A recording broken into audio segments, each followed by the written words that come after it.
आप सबको नमस्कार। आप सबका एक बार फिर से हार्दिक स्वागत है हमारे इस यूट्यूब चैनल पर। आज हम एनसीईआरटी के द्वारा 8वीं कक्षा के लिए निर्धारित संस्कृत की पाठ्य पुस्तक रुचिरा तृतीयो भाग है। इस पाठ्य पुस्तक के 14वें पाठ आर्यभट्ट का सरलीकरण करेंगे। जैसा कि आप स्क्रीन पर देख रहे हैं, आपकी पुस्तक में आपको यह पाठ कुछ इस तरह से दिखाई देगा। सबसे पहले कुछ इस पाठ के बारे में अर्थात आर्यभट्ट के बारे में कुछ हिंदी में बताया गया है। इसके बाद यहाँ से संस्कृत में शुरू होता है पूर्व दिशायाम यहाँ से, और अगले पेज पर यहाँ पर शिखर पुरुषः आसीत्, यहाँ पर यह पाठ पूरा होता है। और जैसा कि आप जानते हैं, 6th क्लास से लेकर 10th क्लास तक जितनी भी कक्षा है, सबके संस्कृत के पूरे सिलेबस को, पूरे सभी पाठों को हमने एक एक वर्ड मीनिंग के साथ पढ़ाया है, वीडियो के माध्यम से छात्रों को समझाया है। और उसी कड़ी में इस पाठ को भी हम अब एक एक वर्ड मीनिंग के साथ पढ़ेंगे और समझेंगे। तो आइए देखते हैं। यहाँ से हमारा पाठ शुरू होता है। पूर्व का मतलब है पूर्व दिशायाम, दिशा में उदिति उदित होता है सूर्य, सूर्य पश्चिम दिशायाम, पश्चिम दिशा में च, और अस्तम अस्त होने को गच्छति जाता है। पूर्व सूर्य जो है पूर्व दिशा में उदित होता है और पश्चिम दिशा में अस्त होने को जाता है, यानी कि अस्त होता है। इति ऐसा दृश्यते देखा जाता है। ही निश्चय ही लोके संसार में, यहाँ पर मैं और आएगा, यहाँ पर आप मैं और लिख लें, लोके संसार में, ठीक है। तो ऐसा संसार में देखा जाता है कि सूर्य पूर्व से उदय होता है और पश्चिम में अस्त होता है।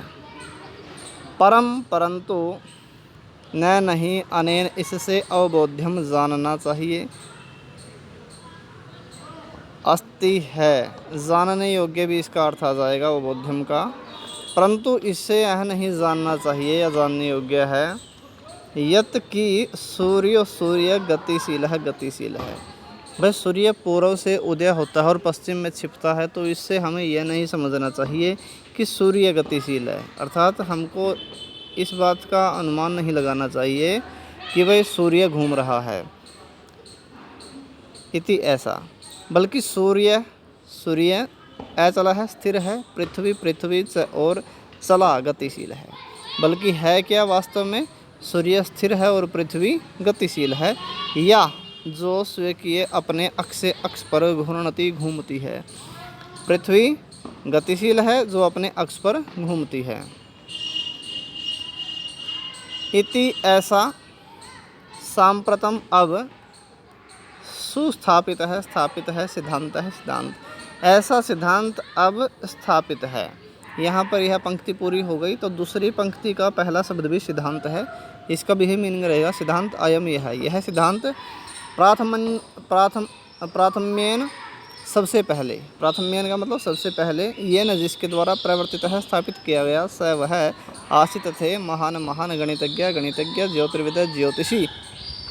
यह सिद्धांत कौन सा सिद्धांत कि भाई सूर्य स्थिर है और पृथ्वी घूमती है, यह सिद्धांत सबसे पहले जिसके द्वारा स्थापित किया गया वह महान गणितज्ञ और ज्योतिषी थे, और आर्यभट्ट वह आर्यभट्ट थे, जो महान गणितज्ञ थे और ज्योतिषी भी थे। पृथ्वी स्थिर वर्तते है, पृथ्वी स्थिर है, इति ऐसी परंपरा से प्रचलित रूढ़ी या धारणा तेन उनके द्वारा प्रत्यादिष्टा नकार दी गई। अर्थात पहले लोग यही सोचते थे कि भाई पृथ्वी, यानी कि हम हिल नहीं रहे तो पृथ्वी स्थिर है और सूर्य घूम रहा है, पहले लोग ऐसा सोचते थे। लेकिन यह जो परंपरा से प्रचलित जो धारणा है, जो लोगों का विचार था, उनके द्वारा नकार दिया गया। तेन उनके द्वारा उदाहृतम उदाहरण दिया गया, यद कि गतिशीलायाम गतिशील नौकायाम नाव में उपविष्ट है, बैठा हुआ मानव नौकाम बैठा हुआ नाव को, जैसे गतिशील नौका में बैठा हुआ मानव नाव को स्थिर, ये थ है, स्थिराम अनुभवते अनुभव करता है, अन्यान दूसरे से, और पदार्थान पदार्थों को, गतिशीलान गतिशील, अवगच्छति अवगच्छति आएगा यहाँ, सॉरी यहाँ पर लिखने में थोड़ी मिस्टेक हो गई, अवगच्छति गय के बाद, यानी कि च से पहले गय और है, च से पहले गय और आएगी।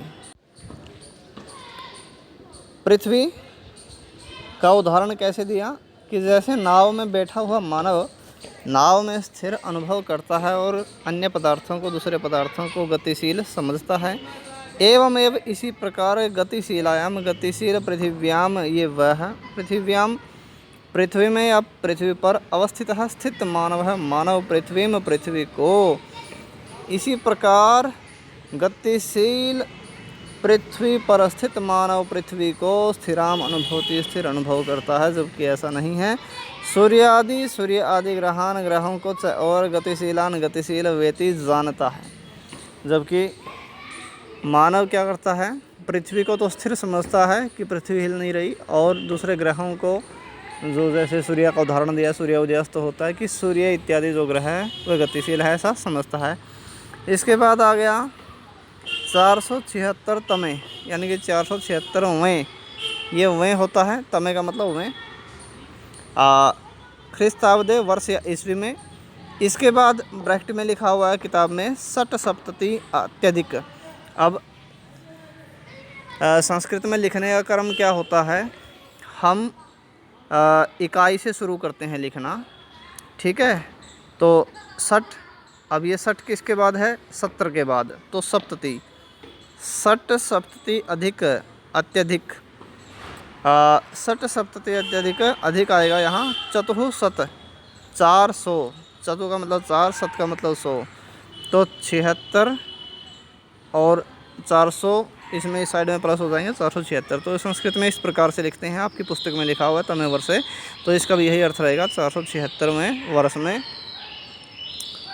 आर्यभट्ट है, आर्यभट्ट ने जन्म लब्धवान लिया, 476वें वर्ष में आर्यभट्ट ने जन्म लिया। इति ऐसा, तेन उनके द्वारा, एव ही विरचिते रचित आर्यभट्टियम, आर्यभट्टियम इति ऐसे, अस्मिन इस ग्रंथ में उल्लिखितम लिखित है। आर्यभट्ट ने एक ग्रंथ लिखा है, उसका नाम है आर्यभट्टियम। तो इसमें, इस ग्रंथ में आर्यभट्ट ने समय के जन्म के बारे में भी लिखा है कि 476 में उनका जन्म हुआ था। ग्रंथ है, ग्रंथ अयम यह, तेन उनके द्वारा, यह ग्रंथ उनके द्वारा, त्रयोविंशति ही 23 तमे वयसी वर्ष में विरचित है, रचा गया। वयसी का एक और अर्थ होता है उम्र में, अब 23 वर्ष की उम्र में या 23वें वर्ष में, एक ही बात है, तो इसलिए हमने एक ही अर्थ लगाया। वय का मतलब उम्र भी होता है, 23वीं उम्र में। अब इसका, अब 23वीं उम्र तो हम कहेंगे नहीं भाई, यानी कि इसका मतलब ये हुआ अपनी उम्र के 23वें वर्ष में, ठीक है, 23वें वर्ष में विरचित है, रचा गया।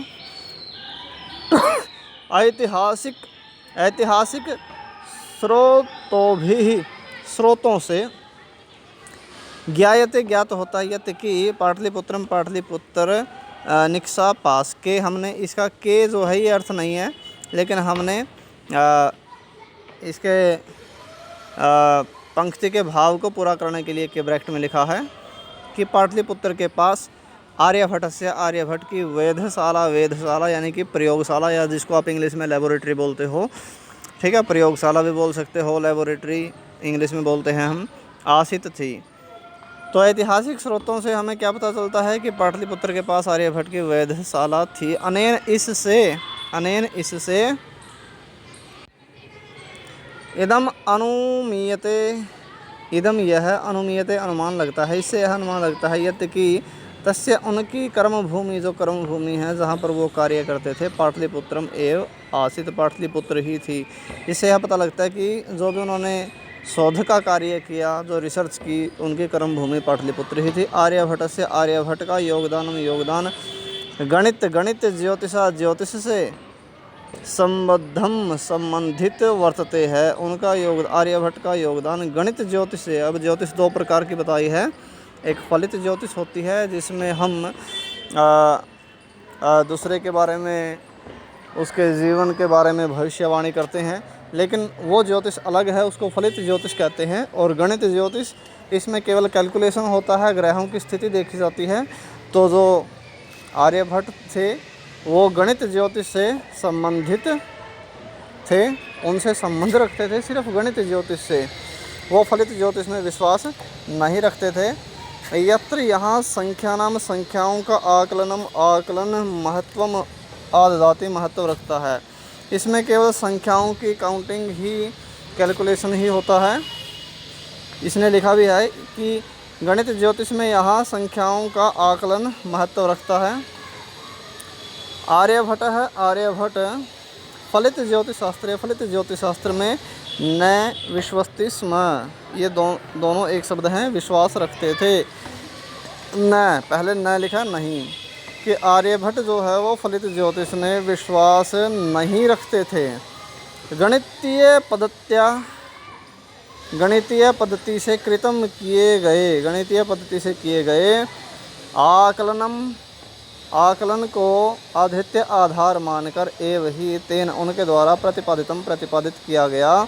यत कि ग्रहण में राहु और केतु नामक दानव दो राक्षस न अस्थि नहीं है।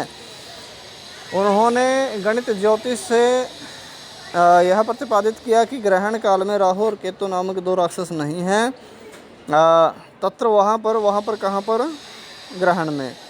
ग्रहण का जो कारण है उन्होंने क्लियर किया कि वहाँ पर तो मतलब तो सूर्य चंद्र और पृथ्वी सेम टू सेम अर्थ रहेगा। इति त्रीणी, ये तीन एव ही कारणानि कारण हैं, केवल ये तीन ही कारण हैं भाई। सूर्य चंद्र और पृथ्वी ये तीन ही ग्रहण के कारण हैं। सूर्यम परितः, सूर्य के चारों ओर भ्रमन्त्याः पृथिव्याः, घूमती हुई पृथ्वी के चंद्रस्य, चंद्रमा के परिक्रमा पथेन, परिक्रमा पथ से, यानी कि जो चंद्रमा का परिक्रमा पथ होता है। अब घूमती हुई पृथ्वी के चंद्रमा के परिक्रमा पथ से संयोग होने के कारण ग्रहणम भवति, ग्रहण होता है। यदा जब पृथ्वी की छाया पातेन, छाया पड़ने से चंद्रस्य प्रकाश विरुध्यते, चंद्रमा का प्रकाश रुक जाता है, तदा तब चंद्रग्रहणम भवति, चंद्रग्रहण होता है। जब पृथ्वी की छाया पड़ने से, यानी कि जब पृथ्वी और सूर्य के बीच में जब पृथ्वी की छाया पड़ने से, जब चंद्रमा और सूर्य के बीच में जब पृथ्वी आ जाती है, यानी कि पृथ्वी की छाया पड़ने से चंद्रमा का प्रकाश जब रुक जाए तब चंद्रग्रहण होता है। और वैसे ही पृथ्वी और सूर्य के बीच आए हुए चंद्रमा तथा वैसे ही पृथ्वी और सूर्य के मध्य बीच समागतस्य आए हुए चंद्रमा की छाया पातेन, छाया पड़ने से सूर्यग्रहणम भवति, सूर्यग्रहण होता है। दृश्यते दिखाई देता है। समाज में नूतना नाम, नए समाज में नए विचाराणाम, विचारों के स्वीकरणम अपनाने में प्रायः सामान्य जनाः, सामान्य लोग काठिन्यम अनुभवती, कठिनाई का अनुभव करते हैं। भाई नए विचारों को इन्होंने बताया है, समाज में नए विचारों को अपनाने में प्राय सामान्य लोग कठिनाई का अनुभव करते हैं। तो भारतीय ज्योतिष शास्त्र में तथा वैसे ही, ये तय के ऊपर की मात्रा नहीं आएगी, तथा वैसे ही आर्यभट्टस्य भी विरोध है, बहुत आर्यभट्ट का भी विरोध हुआ। तो आर्यभट्ट के साथ भी ऐसा हुआ, और जब उन्होंने नई नई बातें रखी तो उनका भी विरोध हुआ। तस्य सिद्धांतः, उनके सिद्धांत अपेक्षित हुए, यानी कि लोगों ने नकार दिए, लोगों ने माना कि ये झूठ बोल रहा है। स वह पंडितम विद्वान मन्याना, मानने वालों के उपहास पात्र, मजाक का पात्र, उपहास का पात्र मतलब मजाक का पात्र जाता है हुए। जो विद्वान अपने आप को मानते थे उन लोगों ने आर्यभट्ट का मजाक उड़ाया, यानी कि वह विद्वान मानने वालों के उपहास का पात्र बने। पुनः अभी फिर भी तस्य दृष्टि, उनकी दृष्टि कालातिगामिनी, काल को लांघने वाली थी। दृष्टा देखी गई, उनकी दृष्टि जो है काल को लांघने वाली देखी गई। आधुनिक वैज्ञानिकों द्वारा तस्मिन, उनमें, तस्य उनके और सिद्धांतों में आदर प्रकट किया गया।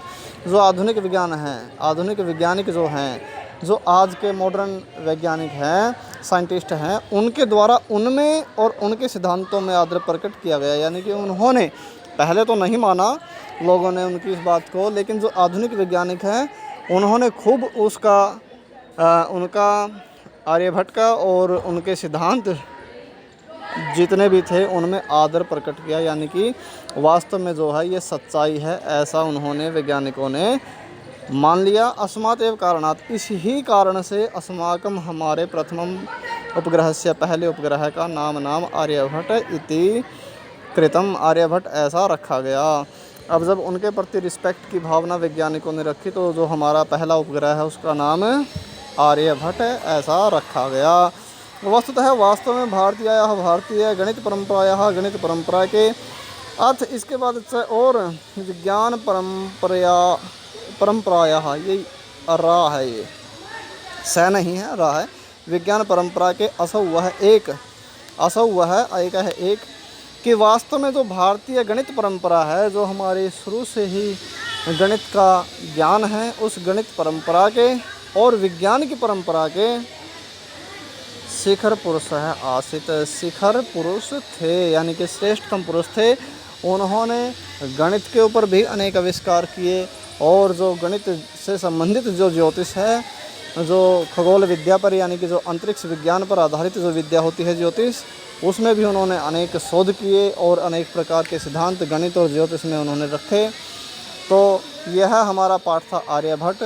आशा रखता हूँ सभी छात्रों को हमारी यह वीडियो ज़रूर पसंद आई होगी। यदि आप हमारे इस चैनल पर पहली बार आए हैं या नए आए हैं तो संस्कृत के अध्ययन के लिए हमारे इस चैनल को सब्सक्राइब कर लें और बेल आइकन का बटन दबा दें ताकि हम कोई भी वीडियो डालें उसका नोटिफिकेशन आपके पास उसी टाइम पहुंच जाए। और इस वीडियो को अपने मित्रों के पास ज़्यादा से ज़्यादा शेयर करें, लाइक करें, कमेंट करें। आज के लिए इतना ही, अगली वीडियो में फिर मिलते हैं। जय तो संस्कृतम, जय तो भारतम।